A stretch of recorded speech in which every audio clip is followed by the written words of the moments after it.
Alright guys, got the bucket of stuff, got the rods. We're gonna go catch some fish and I'm gonna teach y'all how. Let's get it. Hey guys, welcome to the video. Today I'm gonna teach you how to catch fish for beginners. You're a beginner, you haven't fished before, maybe you have one or two times. You don't know what you're doing, that's why you're here. I'm gonna teach you what you need to know. So, there are three main basic things I want to talk about that you can do to improve your fishing and catch more fish overall.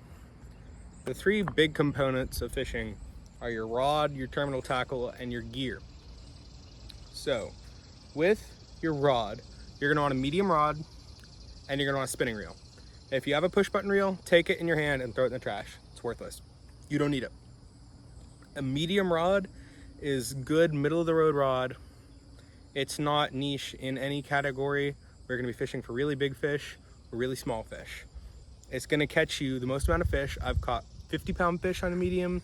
I've caught quarter-pound fish on medium. You can catch anything on it.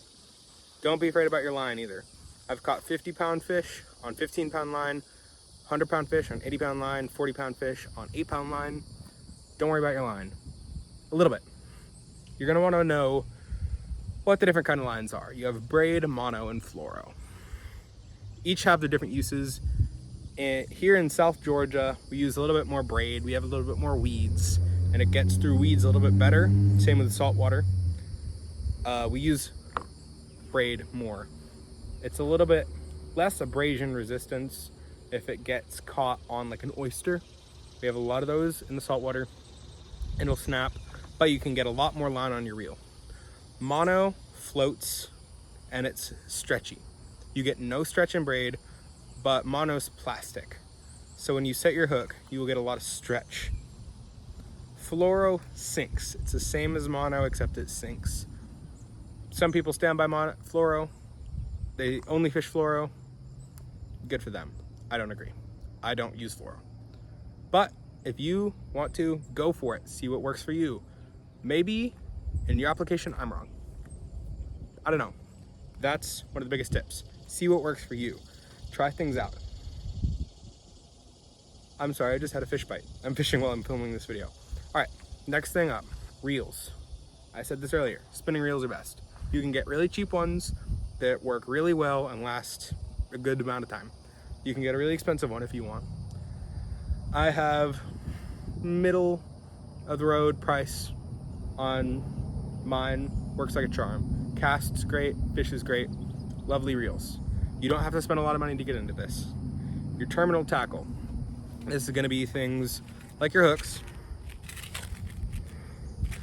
like your weights, split shots, pyramid weights, like this. It depends on where you're fishing and what you're fishing for.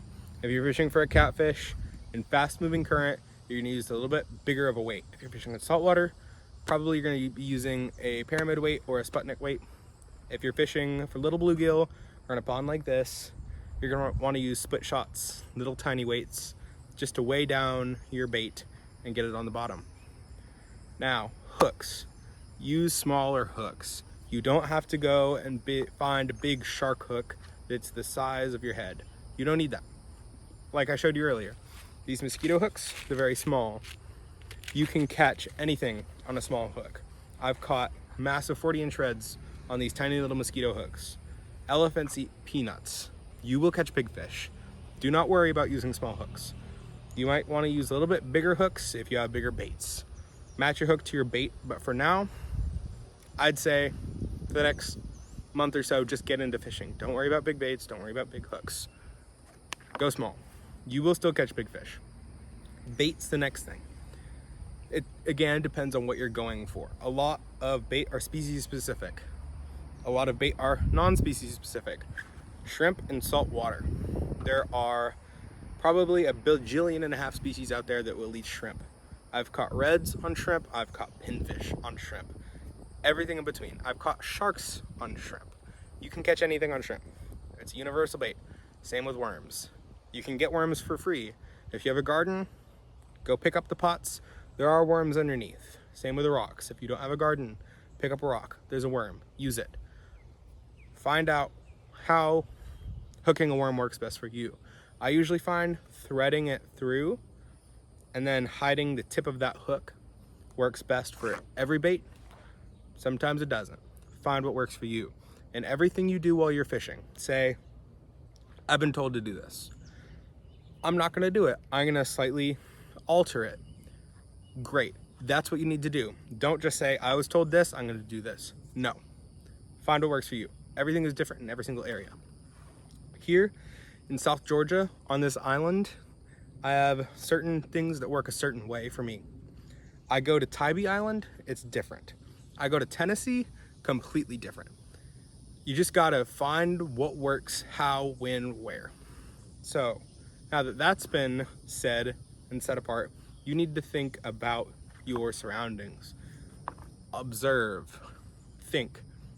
I'm going for X fish. It is X time of year and it is X weather. Because of this, I need to use this. So right now, for example, I'm in South Georgia. It is about 101 degrees outside with the heat index, and it is sunny. Not a lot of things are gonna wanna bite. It's getting into the evening time, so more fish are gonna start coming out, but in the heat, you're gonna wanna target structure. So I'm on a bridge right now.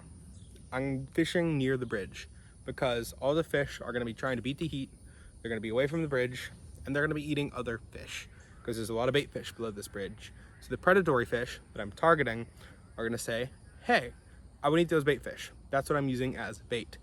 If you are trout fishing, if you live in Idaho, you're gonna wanna say, hey, it is this time of year, this kind of bug is out. The trout are gonna be eating mayflies of this shape and size and variety. You're gonna wanna use what is in season, what the fish are gonna be used to. You're gonna wanna use colors that make sense to these fish.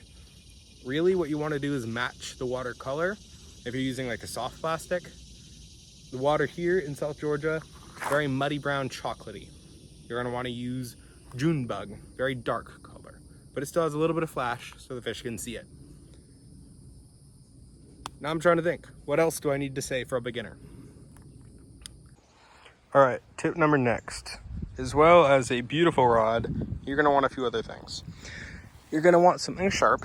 You can get a little knife like this. This is only $5. This you can cut your line with, so I don't need this. I was fishing at Tybee earlier. I'm just gonna take it and cut it. So now, pardon the car, I have a nice little line. I'm gonna put that down. I'm gonna try my best to get a hook. These are 9/0 circle hooks. I'm gonna go for redfish. You can go for catfish if you're in freshwater. You can go for really anything that's bigger. You're gonna want a hook. Sorry, I only got one hand to do this. Very awkward with only one hand filming for YouTube. Nice little hook. You can catch anything on them. You can catch sharks. You can catch reds. I'm being a little repetitive, sorry. All right, so then next thing you're gonna need is the knowledge to tie a knot. All right, now a basic knot that I like to tie that's very reliable is, I don't know the name of the knot. I think it's a clench knot. So essentially you just take it through one time, and then you're gonna put it back through the eye. And now you're gonna have a loop. Golly, sorry, filming with one hand is a lot harder than it looks. All right, put it through twice. Bless America. All right, now you have a loop. You're gonna take this loop and you're gonna tie an overhand knot. So just come around like this. So you have two loops, just like you're tying your shoes. And then with this extra loop you've made, you're gonna come through and you're just gonna tighten now. So this is essentially a friction knot. I've never ever had this knot come loose. It's a very good knot and it's super reliable. So that's what you should use. Talking about hook choice again, I have a very tiny hook. It's kind of hard to see, but it's very small. And my bait is also quite small. You want small baits because you can catch anything on a small bait and a small hook. There's a saying, elephants eat peanuts. They'll eat small things. Now when you cast, like I just did, you want to get the line on the tip of your finger. And when you cast, all the action is in the wrist. It's all in the wrist action. When you set the hook, it's all in the wrist. Now what you're gonna do when you cast is you're gonna watch the line. See the line on the water next to my lovely shadow? You're just gonna watch that. And when it starts ripping off in one direction, which it'll probably do here in a second, you are gonna set the hook. Now let it eat. See how it's going? All right, okay, I set it. Now I'm gonna have to just reel in. Sorry, it's not gonna look good. One-handed's hard. All right, got the fish, lift it up. And just like that, you can catch a fish. Super easy, didn't take more than 10 seconds this time. All right, let's see how long it takes to catch a fish in the water. Already got it. Here we go. He's there.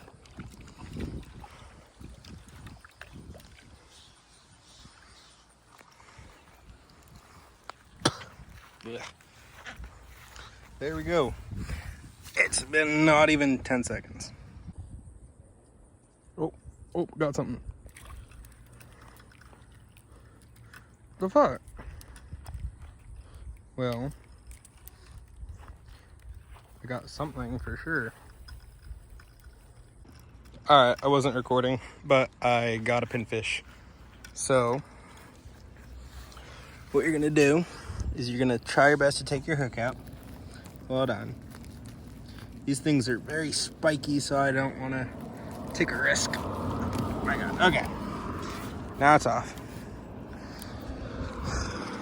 And now I'm going to find my hook before it finds me. Here it is. And I'm going to take the pinfish and hook it right here behind the spine. Alright, so now it's alive. You see how there's a scale on the tip of the hook here? You do not want that because that will prevent you from catching fish. So now we're gonna take this and we're gonna find somewhere that looks good and we're gonna cast there. Now historically, I've caught a lot of fish right out here, so that's where I'm gonna cast. Although I can't cast with one hand, I'll be back in 10 seconds. All right, now I'm back. What you're gonna wanna do is come to your reel here. You see this thing? This is drag. I have it set really, really tight. So I'm gonna come in and I'm gonna set it really loose so it can take really easily. Because what I'm gonna do is I'm gonna set it down in this bush here and just let that pinfish swim around. So something is gonna take this and supposed to pulling the rod in the water, get in the water myself. It's just gonna take line like that and my rod's not gonna go flying off into the water, which I've had happen before. So don't do that. That's what you wanna do. So yeah, like I was saying earlier, you can source your own bait. I caught this crab. Now I'm just gonna try to catch a fish with it. All right, y'all, let's look for some worms. Nothing under here. You just gotta turn up the pots. Here's one. See, we already found one. I'm not gonna use this because it's not big enough and I have bait that I want. But I'll find a bigger one. There's another one right there. Oh no, this tree died. Anyway, y'all don't care about my garden.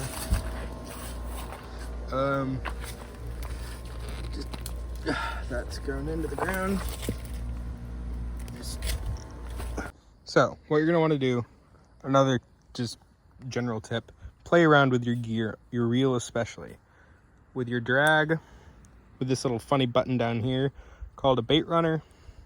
Just play around with your rod, see all the different features and how to use it efficiently and effectively. It's gonna catch you more fish. I know it. All right, I think there's something hitting both these rods.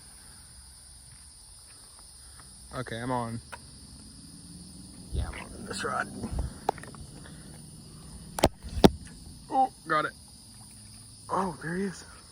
Look what we got. We have a redfish. What's that little guy? Wow. Quite the pattern.